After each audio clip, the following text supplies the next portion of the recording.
My project is on Dublin-based football club Shamrock Rovers, who currently play in the Irish Premier Division and are regarded as the biggest giant of Irish football.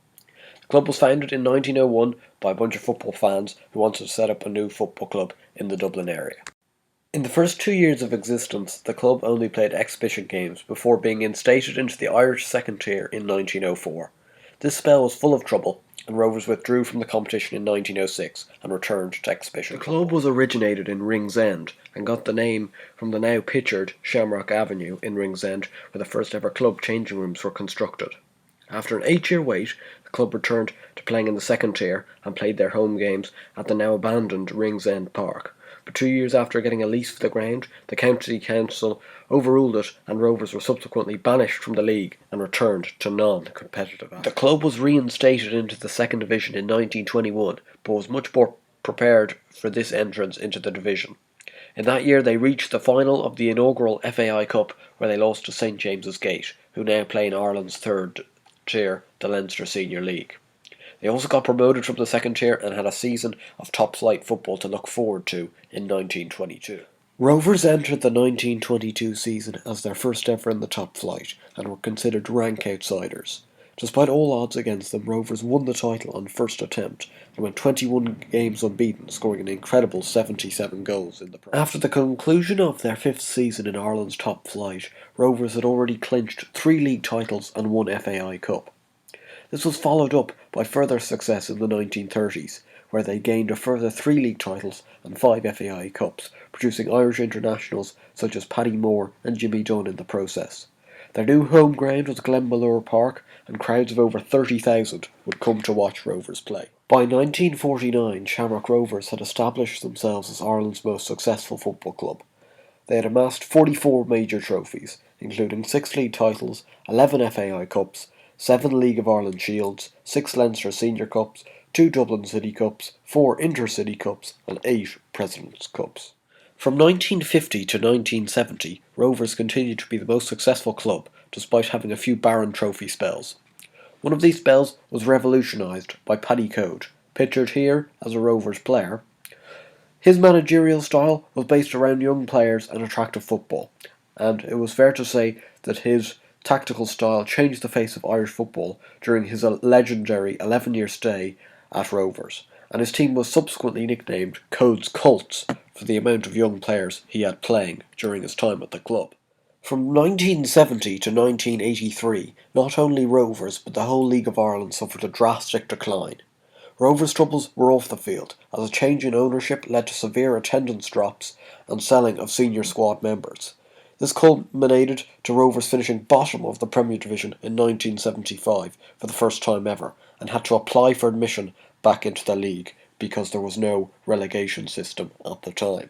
In 1977, Rovers unveiled Irish player-manager John Giles as their new manager, much to most people's excitement. Despite signing high-profile Irish internationals such as Eamon Dunphy, his decision to change the kit from the traditional green and white hoops to plain white was not taken well by Rovers supporters. Also, his boring possession-based style of football was very unattractive, and after an unsuccessful 6-year spell, Giles resigned from the club. In the summer of 1983, Jim McLaughlin was appointed new Rovers boss.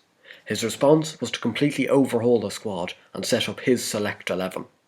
His bold moves paid off, as his spell in charge of Rovers bred the success of 4 league titles in a row alongside 3 FAI Cups, and once again stamped Rovers' dominance of the country's domestic football. McLaughlin left to return to hometown club Derry, and it still remains to be seen whether Rovers have ever had a better manager since.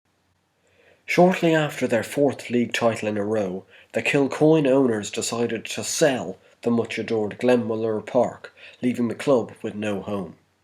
Rovers spent their next 9 years residing in rivals Bohemians' home ground, Dalymount Park, now pictured, plus a 6-year spell in the RDS. Despite winning a league title in one of those years at the RDS, there was an air of unhappiness at the club due to the lack of a proper home stadium. This led to poor results on the pitch, and Rovers' overall form did struggle.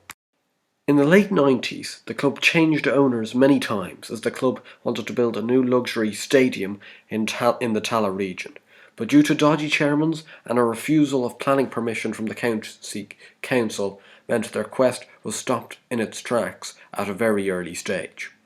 This, combined with a declining team performance plus huge financial difficulties, meant the club was in huge trouble and had to try and avoid liquidation. These troubles continued to build and unfortunately culminated in relegation under Rod E. Collins, as the club was deducted points for financial reasons during the season. This led to the club being sold to the fans and gave the fans the much wanted power back over the club. This led to promotion at first time of asking from the second division, and then solid but not impressive strides were taken as the club consolidated in the Premier Division under Pat Scully, playing their home games at Shelbourne's home ground, Tulka Park.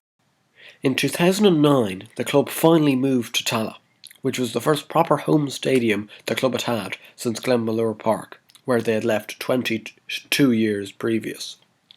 Tallaght Stadium was sold out regularly in its opening season, and under the management of Michael O'Neill, the team finished second in the league and qualified for the Europa League. This led to one of their first European adventures under O'Neill. In 2010, the club embarked on a first European season for 16 years. They entered in at the second knockout round of the Europa League and beat Bnei Yehuda of Israel. They were knocked out by Italian giants Juventus in the next round, but threw up credible efforts in defeat. Also that year, thanks to a brilliant set of performances from striker Gary Twigg, the team won the title and were beaten finalists in the FAI Cup. These goals shown were the 2 goals that Gary Twigg scored to turn around the big Dublin derby versus Bohemians midway through the season. The equalising goal just shown was scored in the 89th minute, before a winner was quickly added in the 92nd minute to turn around a desperate possible 1-0 defeat into a sparkling 2-1 win.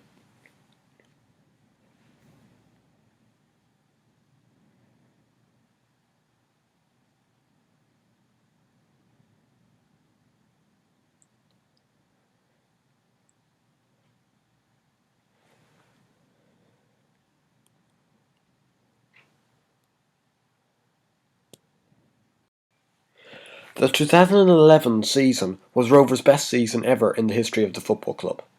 The team recaptured the Premier Division before providing the biggest and longest European run from any Irish side ever. When knocked out of the Champions League knockouts by Copenhagen, they went on to beat Partizan in a Europa League playoff and qualified for the group stage, the first team ever in Ireland. This video was recorded by one of the 52 away fans in Partizan. This was the goal that got them to the group stage. Rovers' group stage consisted of them playing Rubin Kazan, PAOK Salonika from Greece, and Premier League team Tottenham Hotspur. Rovers failed to get a point in the 6-game group stage, but that did not take away from their efforts in these games. Rovers scored in 4 of their 6 matches and scored in every away game. This was the goal scored at White Hart Lane by Rovers legend Stephen Rice. This sparked huge celebrations from the 6,000 travelling fans, as at the time it had put Shamrock Rovers 1-0 up against Tottenham. Since the departure of Michael O'Neill to manage Northern Ireland's national team, Rovers are once again on a slight decline. 2 desperate years under limited manager Trevor Crowley have now ended, and new boss Pat Fenlon is trying to rejuvenate Ireland's biggest club to the top of the league. Rovers currently sit 3rd in the league after 11 games this season and still are well in with a shout of the title. My personal interest in Shamrock Rovers came from my dad bringing me to games when I was younger.